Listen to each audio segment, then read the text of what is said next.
സ്വവർഗാനുരാഗം criminal കുറ്റമല്ലെന്ന Delhi ഹൈക്കോടതി വിധിയോടെ ഈ പ്രശ്നം ഒരു സജീവ ചർച്ചാവിഷയമാകുകയാണ്.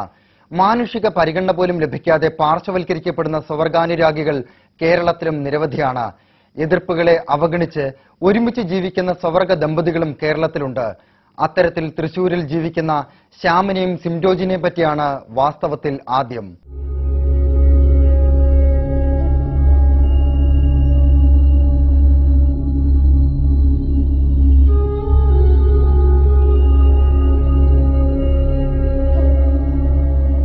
ഞങ്ങള് പരിചയം ഞാൻ മുന്നേ സിംജോജിനെ കണ്ടിട്ടുണ്ട്.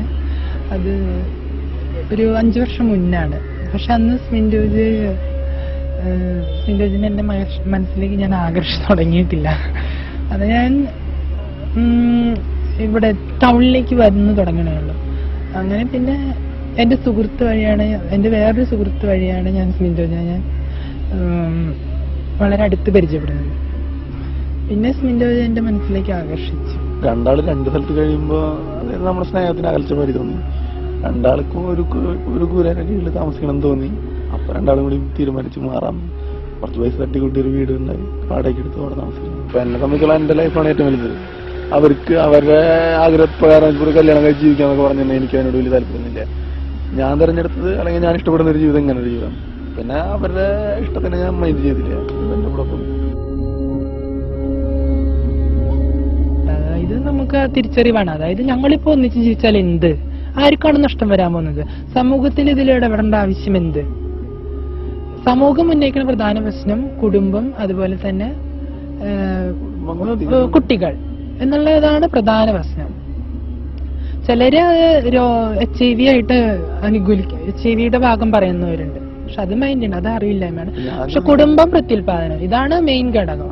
വിവാഹം അതെ ഇപ്പൊ ഇതിനിടയിൽ കുട്ടികളുടെ ആവശ്യം എന്തിനാ? കുട്ടികളിൽ എത്രയോ ദമ്പതികൾ ജീവിക്കുന്നുണ്ട്. അപ്പൊ അതുപോലെ ഞങ്ങൾക്ക് ജീവിച്ചൂടെ?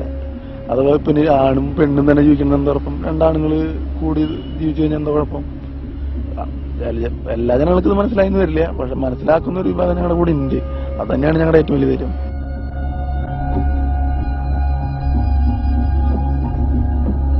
ഒരുവിധം പുരുഷന്മാരെന്താ പറയാന്ന് വെച്ചാൽ ഭാര്യ ഒരു അടിമയെ പോലെ, ഒരു വീട്ടുവേലക്കാരിയെ പോലെയാണ് ഒരു ഭാര്യനെ ഒരു ഭർത്താവ് സമീപിക്കുന്നത്. രാവിലെ അവളെ എണീക്കണം, നേരത്തെ എണീക്കണം, ഭക്ഷണം ഉണ്ടാക്കി കൊടുക്കണം, അയാൾക്ക് പോകാനുള്ള ഡ്രസ്സ് അലക്കി കൊടുക്കണം, ചായ, അതുപോലെ കുട്ടികളുടെ കാര്യങ്ങൾ അതെല്ലാം നോക്കി വൈകുന്നേരം ആകുമ്പോൾ അയാളുടെ എന്താ പറയാ എല്ലാ ആജ്ഞകളും അവൾ അനുസരിക്കണം. കിടപ്പറയിൽ പോലെ അയാളുടെ ആജ്ഞകൾ അനുസരിക്കണം. ഇപ്പൊ ഞാനും ഇവനോട് പറയണേ ഇന്ന സെക്സ് എനിക്ക് വേണ്ടെന്ന് പറഞ്ഞു കഴിഞ്ഞാൽ ഇവൻ നിർബന്ധിക്കില്ല അത്. കാരണം എനിക്കത് ഇഷ്ടമില്ലെന്ന് അവനറിയാം. കാരണം ഞങ്ങൾ 2 പേരും അത്ര